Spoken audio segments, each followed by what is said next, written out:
En este segmento vamos a abordar de manera específica a la hormona de crecimiento. Hablaremos sobre las características generales de la misma, el tipo de secreción de la hormona, cuáles son los mecanismos de autorregulación. Luego nos detendremos para hablar de la regulación propiamente dicha, es decir, cuáles son los factores que estimulan y cuáles los factores que inhiben la secreción de la hormona de crecimiento. Y finalmente, en relación a la misma, hablaremos de las acciones principales. En una segunda etapa vamos a hablar sobre el factor de crecimiento semejante a la insulina tipo 1, el IGF-1, y sobre este vamos a detenernos en sus características generales y la regulación de la secreción. Como características generales de la hormona de crecimiento, tenemos que es una hormona de cadena única conformada por unos 190 aminoácidos y que estructuralmente es parecida tanto a la prolactina como al lactógeno placentario, con los que comparte ciertas actividades en el desarrollo del crecimiento y la lactogénesis. Es una hormona específica de especie, presenta una vida media de 6 a 20 minutos. Los niveles en sangre van variando de acuerdo a la edad del animal. Se observan niveles elevados en el periodo neonatal, justo antes del nacimiento y durante el periodo postnatal inmediato. Y luego van decreciendo para volver a aumentar en la pubertad, jugando un rol muy importante en el crecimiento durante la adolescencia. Posteriormente se estabiliza sus niveles en la edad adulta para decaer luego alrededor de los 35 años aproximadamente, desde ya hablamos en humanos, y por tanto este último dato es variable según las especies animales que uno vaya a tener en cuenta. Tiene un ritmo de secreción del tipo pulsátil que desarrollaremos a continuación, y en cuanto a su receptor, se trata de una proteína transmembrana que se caracteriza por presentar una estequiometría 1:2, lo cual significa que una molécula de GH debe unirse a dos moléculas del receptor para poder generar un complejo activo y así inducir su acción. Para ello, digamos que la GH posee dos sitios de unión al receptor, ¿no? Y esta característica es muy importante ya que el máximo efecto de la GH se obtiene con concentraciones menores que las que serían necesarias para ocupar todos los receptores si la unión fuese mol a mol.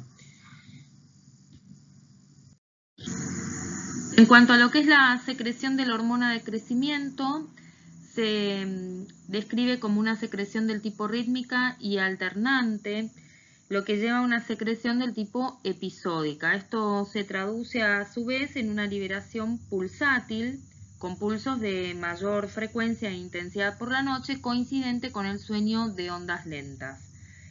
La secreción de la hormona de crecimiento va a ser inducida por un aumento en la liberación de GH-RH hipotalámica. El hipotálamo, recordemos que produce un factor que es la hormona liberadora de hormona de crecimiento. Ante el aumento de esta hormona, se estimula la adenohipófisis a que produzca hormona de crecimiento, en combinación con una disminución de la somatostatina, que desde ya es una hormona inhibitoria de la adenohipófisis para lo que es liberación de hormona de crecimiento. Este eje a su vez se completa ya que esta hormona de crecimiento tiene dentro de una serie de órganos blancos al hígado, el cual va a producir un factor que es el factor de crecimiento semejante a la insulina tipo 1, que este ejerce un mecanismo de autorregulación del eje al producir un feedback del tipo negativo tanto sobre la adenohipófisis como sobre el hipotálamo. Es decir, la IGF-1 hace que se disminuya la propia secreción de la hormona de crecimiento y se disminuya la producción de la hormona liberadora de hormona de crecimiento.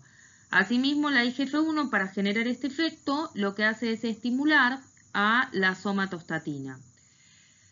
Por otro lado, en cuanto a lo que son mecanismos de autorregulación del eje, la propia hormona de crecimiento genera un feedback del tipo negativo hacia el hipotálamo.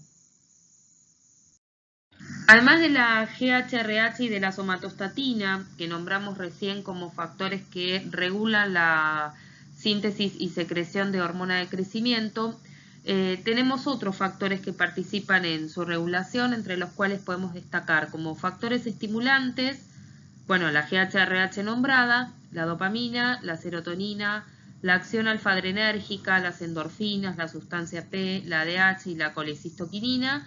Todos estos podríamos agruparlos como parte de lo que se conoce regulación nerviosa.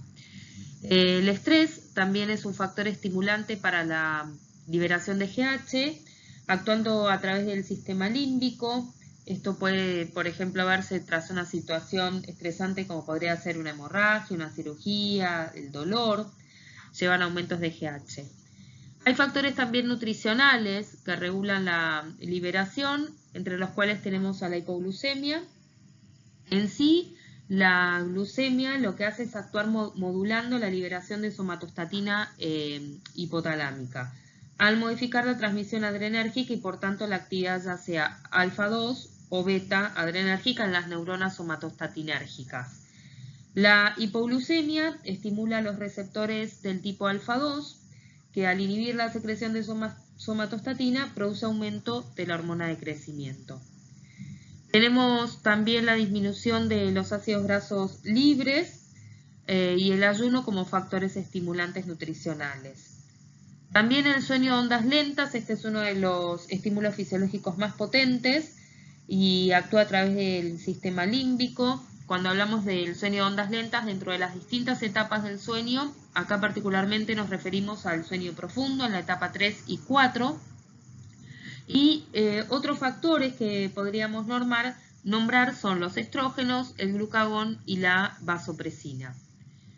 Dentro de los factores inhibitorios encontramos a la somatostatina, la acción beta adrenérgica, la hiperglucemia, acá estaría mediada la acción hiperglucémica al estimular a receptores beta, los cuales estimulan la secreción de somatostatina y esto disminuye la de hormona de crecimiento. Dosis elevadas de glucocorticoides, la propia IGF-1, que como vimos recién era un producto hepático inducido por la propia hormona de crecimiento, y el aumento de los ácidos grasos libres. La hormona de crecimiento tiene múltiples acciones, entre las que se destaca su rol como estimulante del crecimiento corporal y también tiene acción sobre lo que se conoce como metabolismo intermediario, es decir, sobre el metabolismo de proteínas, de lípidos y de carbohidratos.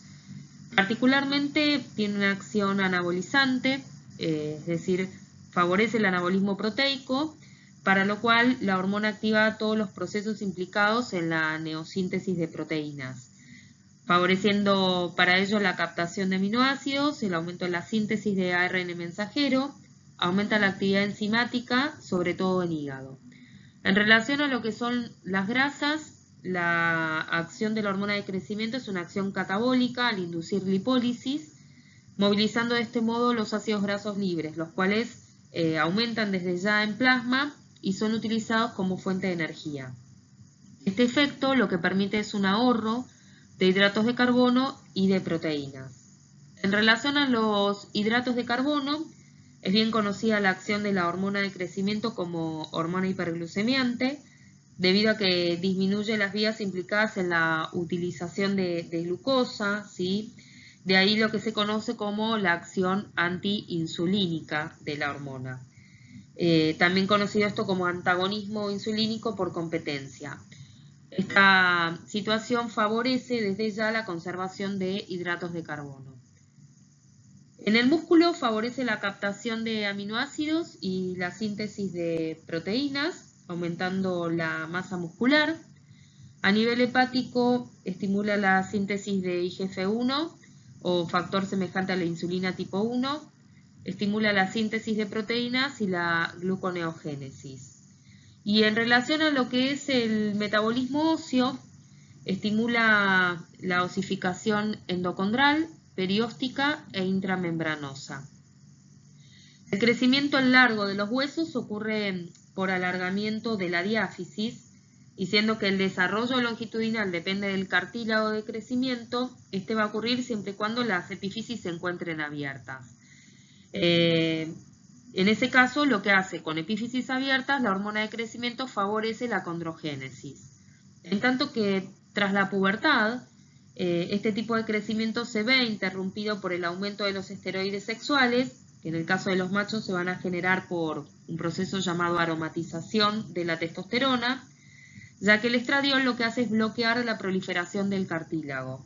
En ese caso el hueso deja de crecer en largo por tener las epífisis cerradas, pero con epífisis cerradas la hormona de crecimiento favorece el crecimiento óseo en espesor. Finalmente, dentro de sus acciones destacadas se puede nombrar su contribución en el proceso de galactogénesis y galactopoiesis. Aquí tenemos la estructura molecular de la IGF-1 o factor de crecimiento semejante a la insulina tipo 1. El IGF-1, es decir, el factor de crecimiento semejante a la insulina tipo 1, también llamado somatomedina C, es un polipéptido monocatenario de 70 aminoácidos que se encuentra en circulación ligado en un 99% a proteínas plasmáticas. Es decir, que solo un 1% se encuentra en estado libre y es lo que se conoce como fracción biológicamente activa. El principal sitio de síntesis es el hígado, pero también puede sintetizarse en otros órganos como el corazón, pulmones, riñones, gónadas, músculo, etc. Y una vez que es sintetizado, el IGF-1 no es almacenado en gránulos secretorios como ocurre tal vez con otras hormonas, sino que es volcado rápidamente a circulación. Esto es lo que se conoce como secreción endocrina. Y también parte es volcado al medio extracelular como parte de lo que se conoce como secreción parácrina. Dentro de sus efectos se destaca que la presencia del IGF-1 es fundamental para permitir la acción de la GH sobre el cartílago. Por ello se dice que media las acciones de la GH sobre el crecimiento longitudinal del organismo. En sí, el crecimiento a lo largo de los huesos se produce por la IGF-1 sistémica de origen hepático o local también originada en el cartílago por un mecanismo parácrino. Para esta acción favorece la mitosis y osificación de los condrocitos, así como también la proliferación y modulación de los osteoblastos. El IGF-1 también tiene o ejerce acciones metabólicas, entre las que se encuentran una acción hipoglucemiante y una acción de anabolismo proteico al estimular desde ya la síntesis de proteínas.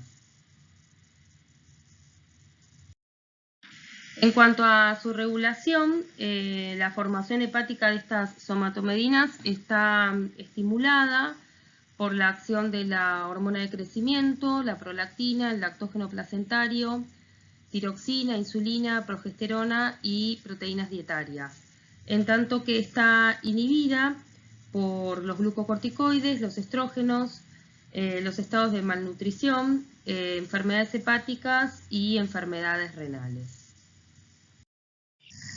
Hemos llegado al final de nuestra clase. Como pueden apreciar, la bibliografía recomendada para estas hormonas es la misma que la sugerida para la parte de generalidades de endocrinología.